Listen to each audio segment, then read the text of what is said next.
बहुत अच्छे कहे थे दलाई लामा जी। वो क्या कहते हैं? यदि आप किसी की मदद कर सकते हो तो अवश्य करें।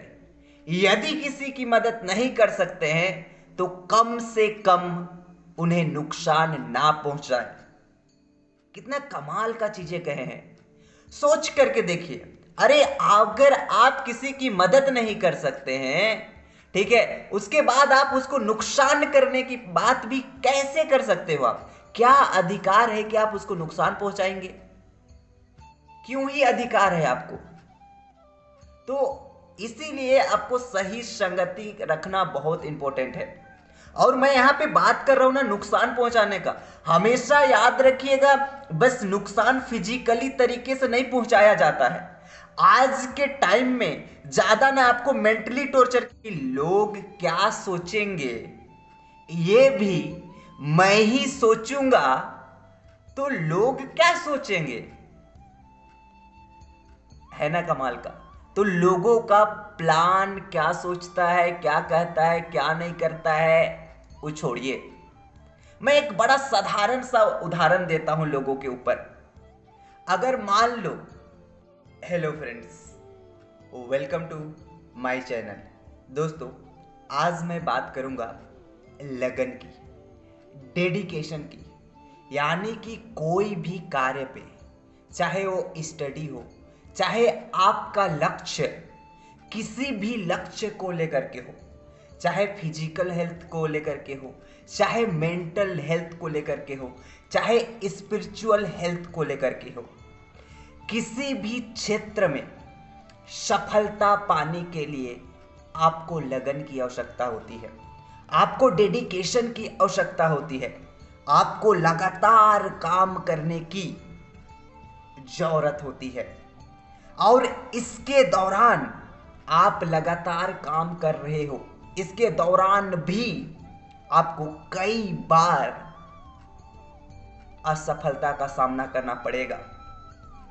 तो कैसे विकसित करे लगन, कैसे अपना जो जीवन है उसका हर क्षेत्र में सफलता पाने का सबसे बेहतरीन तरीका क्या है, मैं आज इस विषय पर बात करूंगा।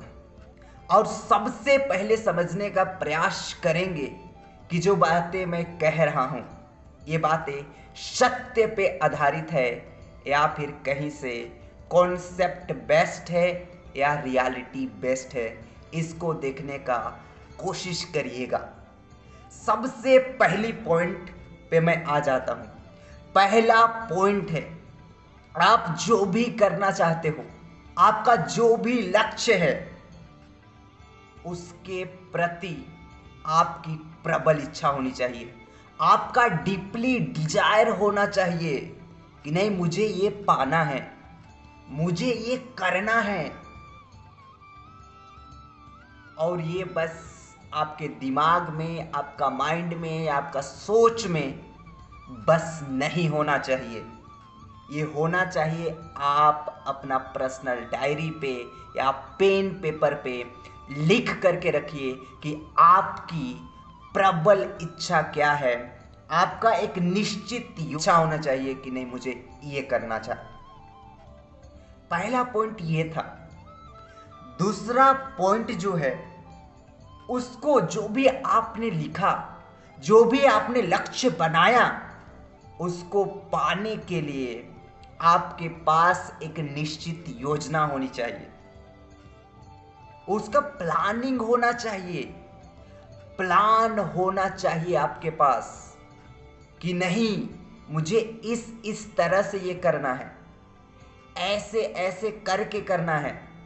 हो सकता है जो आप प्लान बनाए हो उस पे कई सारा चुनौतियां आए, या फिर जब तक सोचे हो कि मैं इस रूप में करूंगा, हो सकता है उस रूप में ना भी हो, लेकिन उसके बाद भी उस जो प्लान बनाए हो उसको चेंज करने के लिए भी हमेशा कंफर्टेबल रहना, यह भी बहुत इंपॉर्टेंट है। और ये जो आपकी योजनाएं होनी चाहिए, ये भी लिखित रूप में होनी चाहिए। मैं कभी भी नहीं बात करता कि अपने माइंड में सोच करके रखिए कि मेरा ये योजना है, मैं जानता हूं, मैं सोचता हूं, मेरा थॉट्स ऐसा है, मेरा विचार ऐसा है, मेरा आइडिया ऐसा है। कुछ काम नहीं आने वाला है। काम हमेशा वही चीजें आती है जो आप एज अ पेन पेपर या अपना डायरी में लिख करके रखते हो, ताकि वो आपका भूल भी जाओ तो आपको एक बार देखो तो आपको होश दिलाओ कि नहीं, तुम्हें तो लिखे थे ना। तो याद दिलाने का काम भी करता है।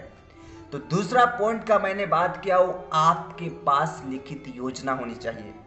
अब मैं बात कर रहा हूं यहाँ पे ओवरऑल, जो भी क्षेत्र में आप जीवन में, है ना, ग्रोथ करना चाहते हैं, आगे बढ़ना चाहते हैं, चाहे वो फिजिकल हेल्थ हो सकता है आपका, चाहे मेंटल हेल्थ हो सकता है, चाहे आपका स्पिरिचुअल हेल्थ हो सकता है, चाहे आपका फाइनेंशियल हेल्थ ही, फाइनेंशियली क्यों ना हो, जो भी लक्ष्य है उन सब पे यही रूल, यही नियम, यही सिद्धांत अप्लाई होता है। तीसरा जो है, आपको परवाह नहीं होनी चाहिए कि लोग क्या कहेंगे, लोग क्या सोचेंगे, घर वाला क्या सोचेंगे, माता पिता क्या सोचेंगे, अगल बगल का क्या सोचेंगे, इधर उधर का क्या सोचेंगे, इसकी परवाह नहीं होनी चाहिए। लोग तो हमेशा सोचेंगे, लोगों का क्या करना है भाई। लोगों का, अगर आप, ठीक है, कुछ ढंग का काम कर रहे हो, उसमें सफलता ना भी मिल रहा है तब भी लोग कहेंगे, सफलता मिल गया उसके बाद कुछ काम करोगे उसके बाद भी कुछ ना कुछ लोग कहेंगे ही कहेंगे। तो लोगों की परवाह नहीं करनी होती है।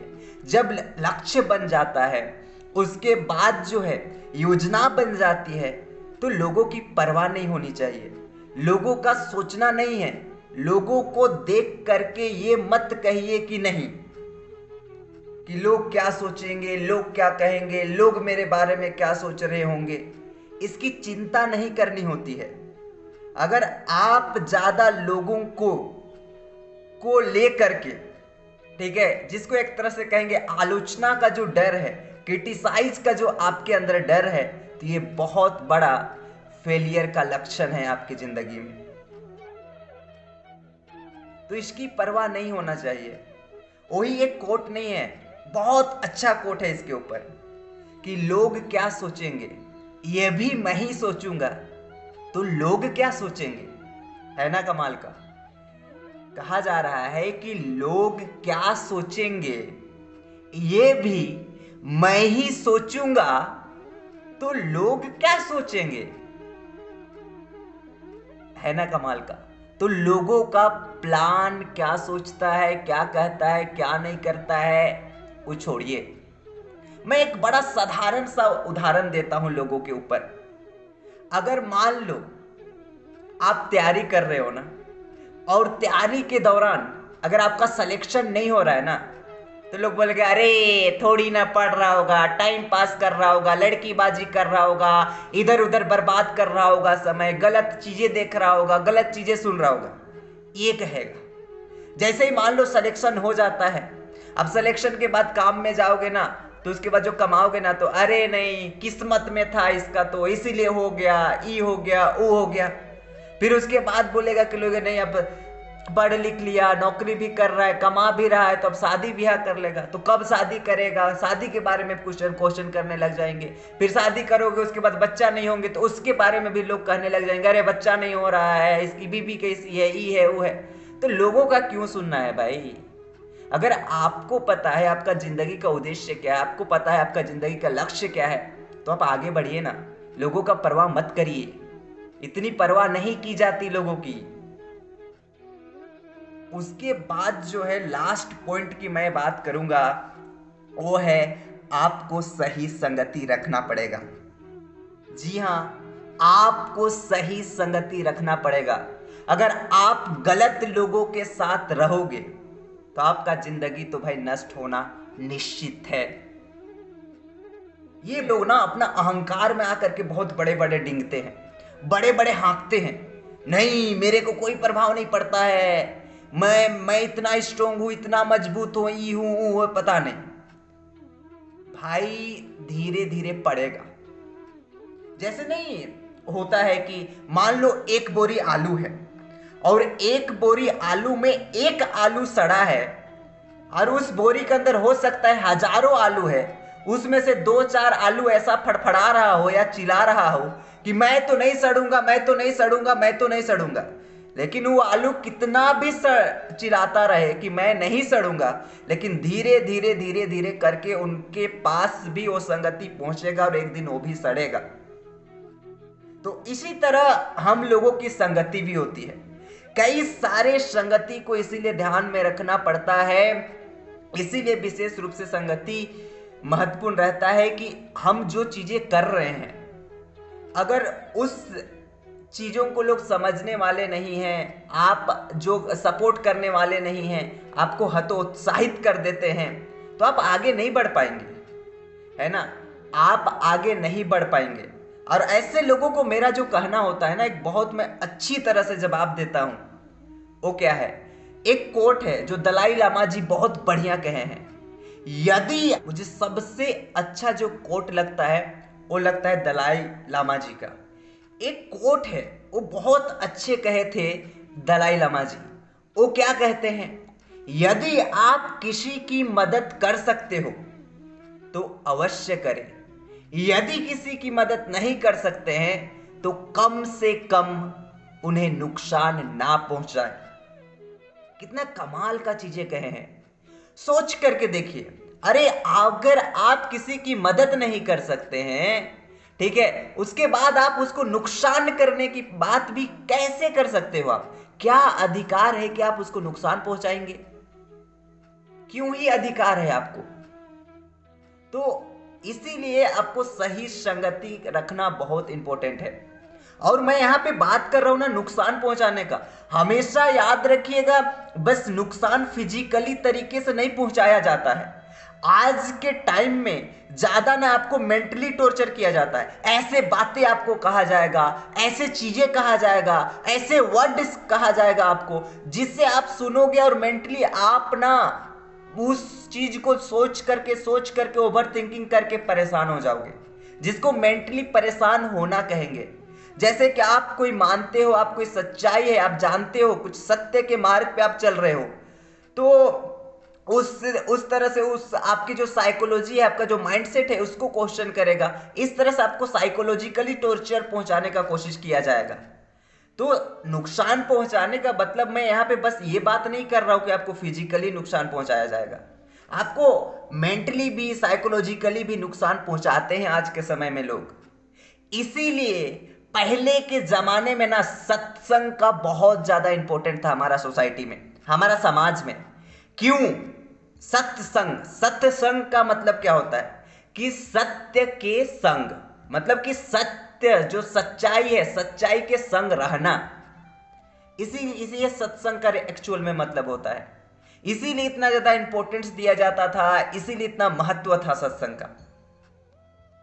तो इन सारे क्वालिटीज को ध्यान में रखते हुए अपना लक्ष्य निर्धारित करिए, और कोई भी क्षेत्र हो जहां पे आपको लगन विकसित करना हो, जहां आपको मन लगाना हो, उसके लिए क्वालिटीज होनी चाहिए। आपके पास जो भी आपका लक्ष्य है उसके प्रति प्रबल इच्छा होनी चाहिए। दूसरा, निश्चित योजना होनी चाहिए। तीसरा, आपको परवाह नहीं करना चाहिए कि लोग क्या कहेंगे क्या नहीं कहेंगे। और चौथा, आपको सही संगति रखना चाहिए।